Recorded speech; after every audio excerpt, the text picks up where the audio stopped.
Assalamualaikum warahmatullahi wabarakatuh. Selamat malam, salam sejahtera untuk kita semua. Perkenalkan, nama saya Badrul Tamam, NIM 1902311055, jurusan Teknik Mesin, Prodi Teknik Mesin, Politeknik Negeri Jakarta. Pada kesempatan kali ini, saya ingin mempresentasikan tentang radiator dan perawatan pada radiator tersebut. Sebelum kita lanjut pada materi ini, kita harus mengetahui apa itu radiator.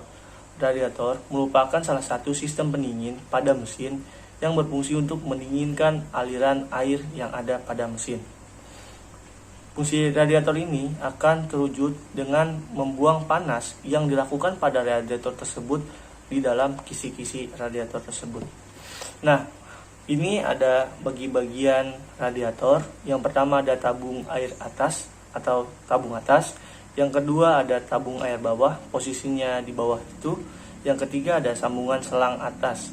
Sambungan selang atas ini merupakan aliran air yang ada pada mesin, lalu dialirkan ke radiator.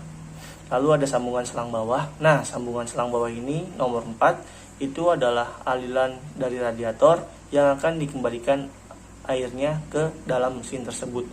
Lalu ada kisi-kisi. Kisi-kisi di sini merupakan tempat aliran air yang ada pada radiator dari tangki atas menuju tangki bawah. Lalu ada sirip-sirip. Sirip-sirip ini berfungsi untuk mengurangi panas yang ada pada radiator atau mendinginkan air. Nah, kalau kita ketahui radiator ini tempatnya di depan. Kenapa? Ketika mobil laju ke depan tuh, maka ada aliran air atau udara yang masuk menuju sela-sela sirip-sirip tersebut. Lalu ada tutup radiator, lalu ada keran pembuang. Nah, ini merupakan konstruksi pada radiator. Biasanya konstruksi pada radiator itu ada yang berbentuk konvensional. Kalau dulu itu biasanya tabungnya dan kisi-kisinya terbuat dari kuningan atau tembaga dan memiliki sirip-sirip terbuat dari tembaga juga dan cenderung lebih berat karena kebanyakan tuh menggunakan kuningan atau tembaga. Nah, kalau yang modern tuh biasanya tabungnya itu atas bawah berupa plastik, unit kisi-kisinya dari aluminium. Dia lebih ringan tapi memiliki perawatan khusus. Nah, ini merupakan rangkaian kisi-kisi. Rangkaian kisi-kisi ada susunan biasa. Susunan biasa itu berbentuk sederhana, pembersihannya sirip-sirip mudah. Nah, ini ada yang susun tergeser. Pendinginan lebih efisien karena banyaknya susunan. Nah, ini adalah aliran air pada radiator. Kalau berbentuk vertikal, air masuk dari atas atau upper tank, dia akan langsung menuju ke bawah, menuju lower tank. Lalu kalau horizontal, aliran air akan menuju upper tank, lalu akan teraliri ke samping. Samping itu berbentuk horizontal, ketika mentok dia akan ke bawah menuju lower tank, lalu akan ke mesin kembali. Nah, ini ada tutup radiator dan reservoir tank. Tutup radiator ini berfungsi untuk menutup radiator sehingga tidak ada air yang keluar dan mengatur dan menaikkan tekanan dalam sistem pendingin. Fungsi tutup radiator ada 2, yaitu fungsi katup pelepas. Fungsi katup lepas adalah untuk membatasi tekanan yang ditimbulkan panas antara 80 sampai 120 kPa atau sekitar 0,8 sampai 1,2 bar. Kenapa? Karena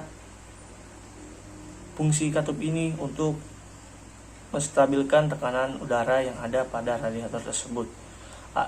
Jadi ketika udara atau ketika tekanan tinggi, maka tutup ini akan terdorong sehingga akan mengaliri air ke dalam reservoir tank.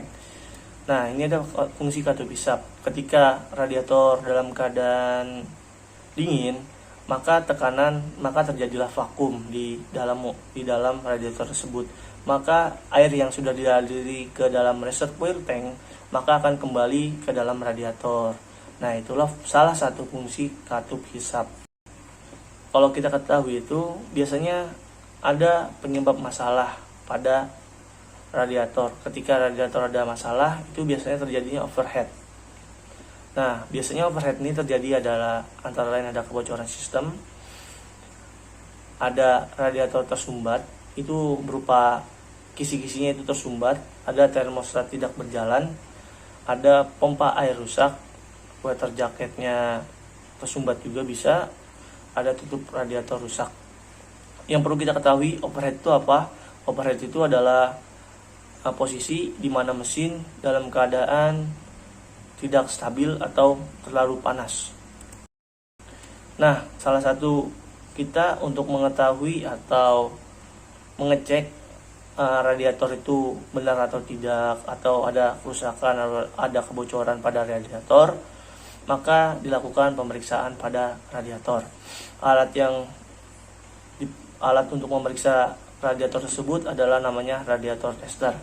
Nah, ini adalah salah satu gambar pemeriksaan kebocoran radiator pada sistem pendingin. Nah, alat tersebut dimasukkan ke dalam radiator, tutupnya dibuka, dimasukkan dalam radiator seperti tutup radiator biasa, lalu dipompa. Kita pompa sesuai dengan ketentuan yang ada pada tutup radiator. Kalau yang kita ketahui standarnya 0,9 sampai 1,2 bar, maka kita akan pompa sekitaran 1,1. Ketika ada kebocoran, maka indikator skala akan turun dengan cepat ataupun akan turun.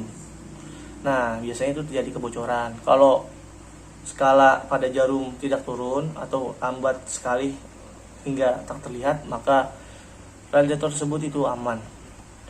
Langsung saja yang kedua itu pengecekan pada tutup radiator.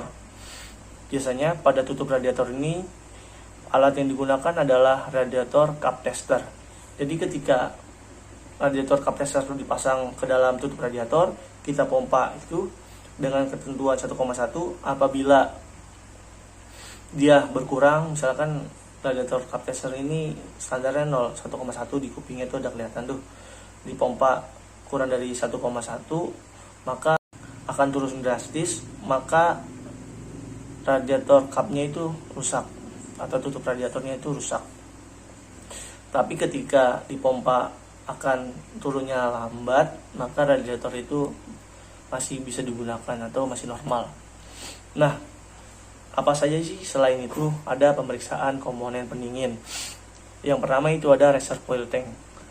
Kalau kita ketahui reservoir tank itu berfungsi untuk menampung aliran air ketika radiator panas atau terjadinya pembuangan air pada radiator. Lalu ketika radiator itu sudah dingin atau vakum, terjadinya vakum, akan dihisap. Nah, untuk kita semua harus mengetahui pada reservoir tank ini nggak boleh adanya air yang penuh. Kenapa? Karena ketika radiator akan membuang airnya ke reservoir tank, apabila tempat ini penuh, maka akan terjadinya peluberan atau air yang keluar dari reservoir tank. Oke, ada pengecekan pada radiator dan radiator cup.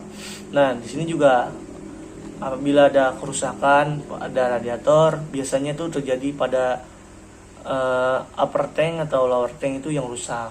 Biasanya ini terjadi pada tembaga kuningan maupun plastik. Kalau kuningan tuh biasanya masih bisa di solder oleh tukang servis radiator. Kalau plastik biasanya langsung diganti. Ada juga pemeriksaan kisi-kisi pada radiator. Oke, terima kasih sudah menonton. Wassalamualaikum warahmatullahi wabarakatuh.